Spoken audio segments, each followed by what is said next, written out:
Hi, food history சேனலுக்கு உங்கள் எல்லாரையும் வரவேற்கிறேன். இந்தியானா ஜோன்ஸ் பாணியில் சொல்லணும்னா, ஒரு பிரமிடுள்ள அடங்கி இருக்கும் புதையல், ஆபத்து நிறைந்த பாதைகள், ஆனால் உங்களுக்கு காத்திருப்பது என்ன தெரியுமா?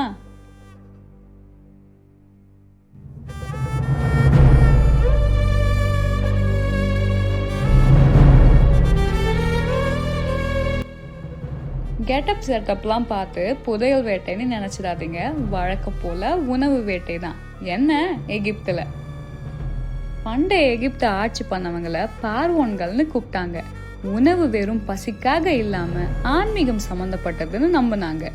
எகிப்தியர்கள் இறந்த அப்புறம் கூட உணவு தேவை இருக்கும்னு நம்பினதுனால சமாதிகள்ல ரொட்டி, பியர் மற்றும் உலர்ந்த இறைச்சியை சேர்த்து புதைச்சாங்களாம். 1333 ஆட்சி செய்த தொடக்கமூன் பார்வோன் சமாதியில கூட பாதுகாக்கப்பட்ட உணவு கூடைகள் இருந்திருக்கு. ஒரு வேளை இதை சாப்பிட்டுதான் மம்மிஸ்லாம் உயிர் வாழுதோ? எகிப்தியர்களோட முக்கியமான உணவுனா அது ரொட்டி. எமர் கோதுமைனால தயாரிக்கப்பட்ட ரொட்டி எல்லா நாட்கள்லயும் இருந்திருக்கு. 4500 வருஷங்களுக்கு முன்னாடி தயாரிக்கப்பட்ட ஈஸ்ட் எகிப்திய நினைவச்சங்கள்ல இருந்து எடுக்கப்பட்டு 2019 ரொட்டி தயாரிப்புக்கு பயன்படுத்தப்பட்டுச்சான். இதை சாப்பிட்டு நல்லா இருக்குன்னு வேற சொல்லியிருக்காங்க. ஷெஜி, பண்டைய எகிப்தின் சிவப்பு அல்லது மாதுளை பானம். இது திராட்சை இல்ல மாதுளை பழத்துல இருந்து தயாரிக்கப்பட்டிருக்கு.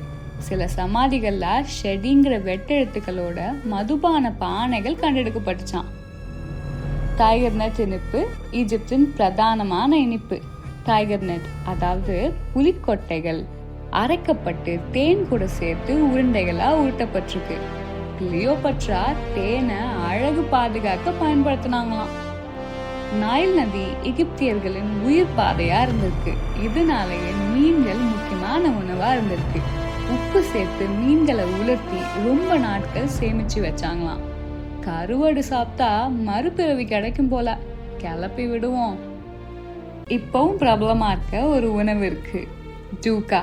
இது வேர்க்கடலை விதைகளை அரைத்து தயாரிக்கப்பட்ட ஒரு மசாலா பொடி. அதான்ப்பா சீசனிங்.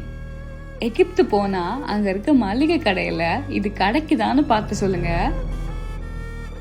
பிரமிட் பயணம் சுவாரஸ்யமா? தப்பிச்சேன்னா அடுத்த வீடியோல பார்க்கலாம். நன்றி.